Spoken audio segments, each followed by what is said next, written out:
Hey, George. Hey, Shannon. Hi, Adam. How are you? Good. Well, I'll keep this open until we start at 5. That's good. Thanks. Afternoon, everybody. Hi, George. Hey, Amy.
Hello, everyone. It is 5 o'clock on the nose, and I will go ahead and call this meeting of the Joint Facilities Advisory Committee to order. Thank you all for meeting on an off night. Our meeting this evening will be concise, as I know a number of you have deliberatives and board meetings to attend. And I apologize, my printer, which hasn't been working all day, has decided to start printing now. So hopefully it's not too distracting and you all can hear me. Yeah, okay, great. Victoria and I just wanted to meet ahead of our meeting next week on the 13th to provide you with an update on the RFP process. As you know, an RFP went out early April to about 10 firms in New England. The list of firms were provided from the New Hampshire Department of Education and were noted for their experience and success in school construction. Proposals were due back on April 19th, and an optional tour was offered to interested firms in advance of the submission deadline. 3 firms attended the tour, and those same 3 firms submitted proposals. Those firms were Banwell, Harriman, and LaValle Brensinger. The facilities project team, which as a reminder is comprised of SAU leadership, board leadership, and JFAC leadership, ranked each of the proposals in a number of areas such as cost and fees, experience, team experience, and resources. We then met to discuss our rankings and determined unanimously to invite Banwell and Harriman for interviews on April 22nd. The interviews were panel interviews. The panel included representatives from JFAC, Brian Coogan, Victoria Parisi, and myself. From the Amherst School Board, Chairwoman Beth Kuzma, and from the SAU Director of Facilities, Roger Preston, Business Administrator-elect Amy Facey, and Superintendent Steele. So just a little bit about the process. Prior to the interview, we developed a standard list of questions for each firm. Those questions included things like, tell us about your experience coming in at this stage of the process where an initial concept and master plan already exist. What is your experience with green energy? What is your experience working with, a multi-headed client where there's a community aspect of the SAU, the boards? We asked about their pre-bond timeline and how they felt about our pre-bond timeline. We shared our desire to be able to launch a big information campaign beginning July 4th. We asked for their opinions on our current conceptuals, how they plan to follow up with deliverables, and their upcoming project schedule. We were also very upfront with our pre-bond budget and what we aim to accomplish. So following the interviews, we then met to discuss our reactions as a group. After doing so, we utilized the Zoom polling feature to rate our top pick, and it was unanimous out of the gate. While we all agreed that both firms clearly had the skills and the experience to build a school, Banwell rose to the surface as the best choice for Amherst. Notably, when we asked about their experience stepping in and their impressions of our initial concepts, they were prepared with suggestions and slides. They mentioned things like solar orientation of the building, the bus drop, the overall scale of the building, and the lack of playground space. These are all items that I know resonate with this committee because we've talked about them before. Coming in at this point in the process was also something that they had overwhelming experience and success with. And they had a track record of coming in on time and under budget, which is obviously what we're looking for.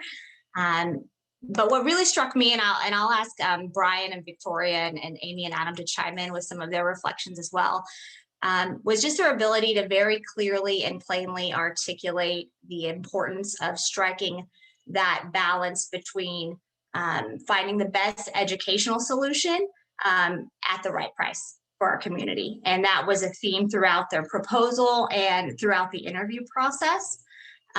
So that was my takeaway and my big win, and I'm very excited to move forward.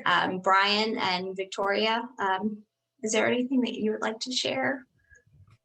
I would just, from the third row of my car at my son's baseball game, I would just like to share that I was really, really surprised at their transparency about how many projects that they have taken over, kind of in the same process where we are right now, how we've used LaValle Renzinger in the past, and then how we're going to be using a different group moving forward. And I thought that was something that that they are aware of and that they can bring forth on this project. And it also wasn't just on one project that they had done that, it was on several. I'll just add that they just felt right. I know that it's not like a clinical designation or anything like that. There was no math score that said like, hey, this is the right people, but this is a sales project at this stage, right? It's trying to influence the community to understand the needs and the values. And from just the feeling I got, it was like you were talking to an old friend who was passionate about this town and what was good for it. And they just emanated excitement, exuberance, and understanding what the community needs, and invoking the children into the process, but also the community. And that's how they develop. They develop for and with the community. They don't just come in and say, this is the block that you just ordered, and we're going to drop it on this site. It just had a very different kind of vibe from my perspective. Adam and Amy, would you like to add anything for the committee? Yeah, I would just add that, they're a smaller firm, which, you might think of that as a negative, but actually I think that is going to be a tremendous benefit for us, because we are going to be their big project. And I already feel like we're getting white glove treatment with the president of the firm engaging with us, and a senior principal working with us as well. So I'm really excited about that. And I would also echo their focus on cost, but while looking for solutions for us to maintain the quality that we're looking for. Thank you. Yeah, and my only thing I would add is I've had experience working with both Banwell and LaValle on different projects, and I feel very confident that either of them would have done a fine job. And I think Banwell's the right decision for us. I think there's a real need to look at the cost of these projects and to do what we can to lower the number. And I feel most confident that Banwell will be our partner in that. That definitely came through in the interview process. So that is our overview of the process. I wanted to share that with this committee. Next week on May 10th, we will take this nomination to the Amherst School Board and share our process there as well. But wanted to have this conversation with this committee first and offer you all the opportunity to ask any of your questions regarding the process and kind of where we're at. So I'll open the floor to questions now.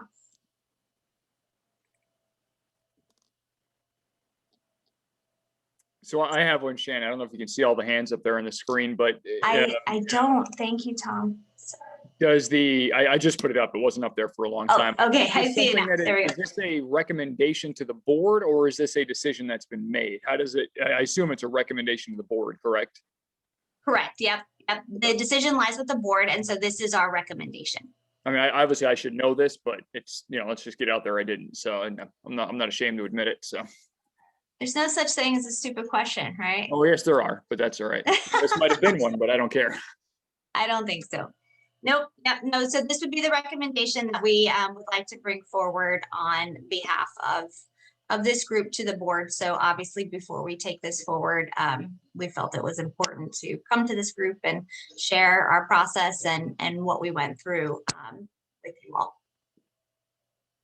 and answer any of your questions.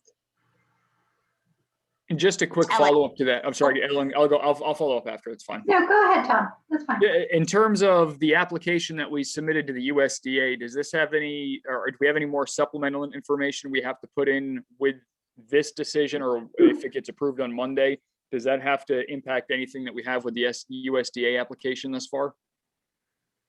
That's a great question. Amy, Michelle, I'm not sure which of the two of you that should go to.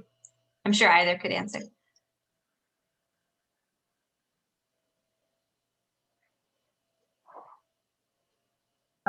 Short answer is no.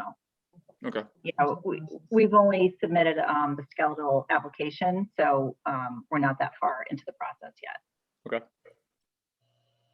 All right, Ellen, and then Adam. So I think Adam's hand was up first, technically. I will always defer to Ms. Grugia. Oh, thank you.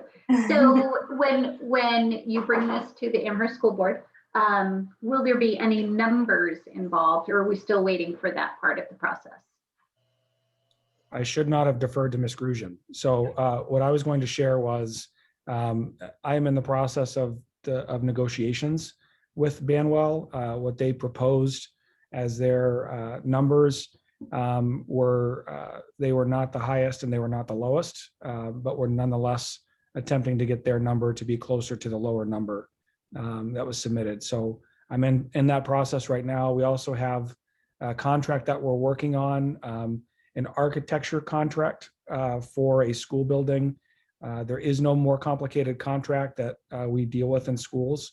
That and for a construction manager, those two are extremely complex contracts. And so we are working through all of that and plan to have that ready for the Amherst School Board. And we'll disclose all of that information in non-public for the Amherst School Board prior to them adopting and approving the contract.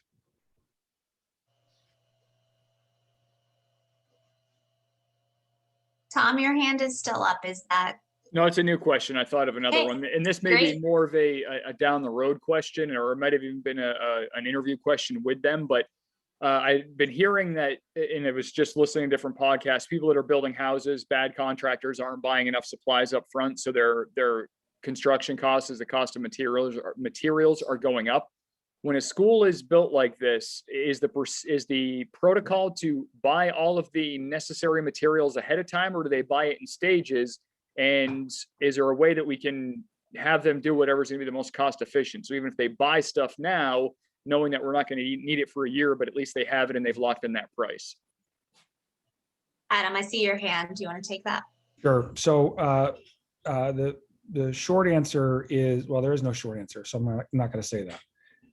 When the project is first designed, one of the things we'll be doing is we'll have a construction manager alongside us during the design phase.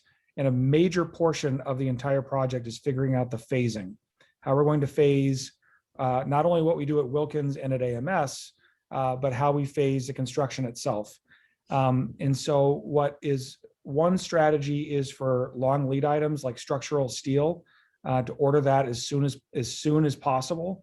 But in order to do that, the building's got to be at a certain level of design that we can do that and know that the I-beams or joists don't have to be another 3 inches longer or shorter, or any of that. So as soon as we can order materials, we'll do that. But the project will be bid in the various trades. So once the project is designed, and usually not until we have the full construction documents completed, which is the end of the architectural phase, then the project is bid for electrical, for mechanical, for plumbing, for there's like 16 different areas where it's bid. And not until we get those bids back and lock in those subcontractors that work under the construction manager, not until then do we have a guaranteed maximum price that we sign with the construction manager. And it's usually not until then that the sub vendors will actually purchase their materials. So there really is no mechanism short of us as a school district directly buying, half a quart of lumber, and we just can't do that until we've gone through the bidding process. So it wasn't a short answer, but we really can't until there's a guaranteed maximum price, and that doesn't come until after the project is designed. But we do, when we make that purchase, though, we make it, once we know what we're going to have, we make that purchase up front. So it does lock in the pricing. We're not going to be expecting a 50% jump in materials costs halfway through, because it's all going to be locked in at the appropriate time. Correct. And so the way it works is we're going to have a contract. Our construction delivery method, usually when people do things at their home, they do design build. They call somebody and say, I want a new deck, you just build it, and they give you a price for it. For more complex projects, sometimes people design it, then they bid it, and then they build it.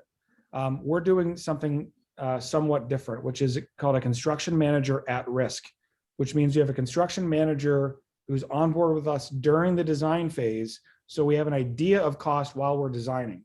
Because when you do design, bid, build, you design the whole thing, but you have no idea what it costs until you actually bid it.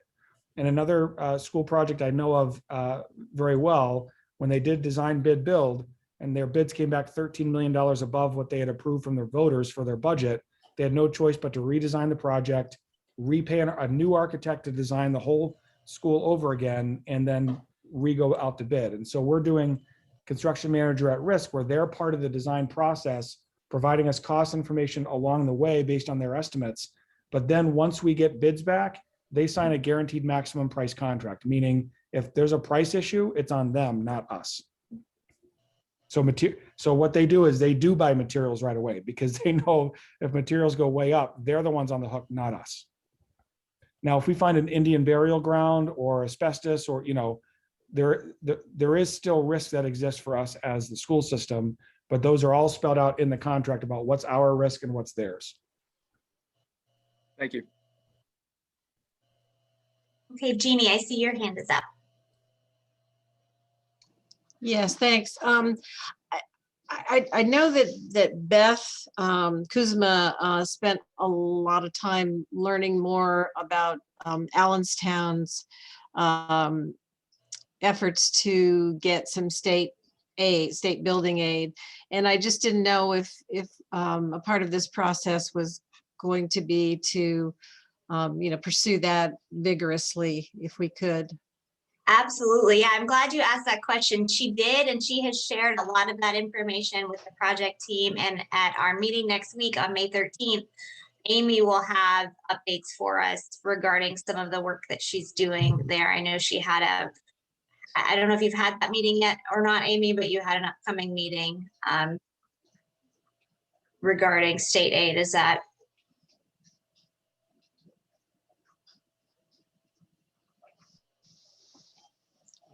Sorry, Shannon, it blocked That's out. okay. Were you talking about the state building aid? Yes, yeah. Jeannie just wanted to make sure that we were pursuing that vigorously and learning from the lessons in Allenstown. And I just said that you had a meeting. I couldn't remember if you had already had that meeting or if it was upcoming, but that you could report out on that at our meeting next week. Yes, I can. Yeah, I do have some information. Super. It's a possibility, but it's not super hopeful. So don't get too excited, but we are certainly pursuing it as an option. There are a lot of variables that dependent on the state budget and the timing of when we're looking for construction and if our warrant passes. So lots of variables, but I have a write-up that I'll be able to share at our next meeting. Right. I think the important thing is that that we at least make an effort. I mean, as you say, it's a long shot, but I think it will go a long way for the taxpayers to see that we're making an effort to try to reduce the cost. Yeah, just so you know, there were 12 projects that were approved, and the Allenstown project is the only one that will potentially be funded. It's passed in the House, but not in the Senate. So of those projects, that is the only one that there's a possibility of being funded. So, and then we would be looking to apply in the next round. Right. Should there be funds available? So right. There's some ifs, but absolutely it's something that we absolutely want to pursue, even if it is a remote possibility. Thanks. Thank you, Jeannie. George, I see your hand. Yeah, thanks. Just a quick question. Knowing that timing is of the essence, I'm assuming, and you may have to walk me through this, at the time of the contract signing or the build signing, are we going to have performance penalties built in? So in case it goes beyond a certain date, or barring any act of God, will we see that? I'm assuming. Adam. Yeah, as I mentioned, the two most complex contracts are for the architect and for the construction manager. Part of the GMP will be a timeline as well, and so there's several ways to structure that, and that's subject to negotiation. Performance penalties or in my experience, performance bonuses are actually a more effective measure. If there's something that the contractor can strive to be done by these milestones, they can be incentivized to hit those marks. They actually perform better than penalties they sometimes just don't care about. So, Yeah. but Good. yes. Thank you. Thanks, Adam.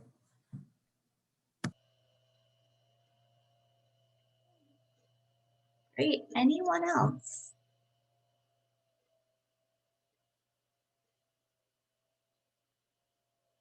All right, I think we've set a new record for meetings. It's 5:20. No, seriously though, thank you all for meeting tonight. I'm really excited for where we're heading, and I look forward to our meeting next week on the 13th, where we will have our full subcommittee report outs. I know at this point in time, we have an update from the Clark Committee, Sauhegan 2.0, the Finance Committee has been busy, along with the Facilities Project team. So lots of good stuff to talk about next week. But I know you're all on your way to various places this evening, so I will adjourn the meeting at 5:21 and wish you all a good night. And if you are jumping on the PR call tonight, we could start early now for any of you who want to go over to that other link. You want to start All now, right. Joanne? We're gonna start Yeah, now? we have to jump Awesome. on the other link though. Yeah, this Okay. one. Yeah. All right, great. Okay. Thank you. Thanks, Bye, guys. guys. Hi, everybody.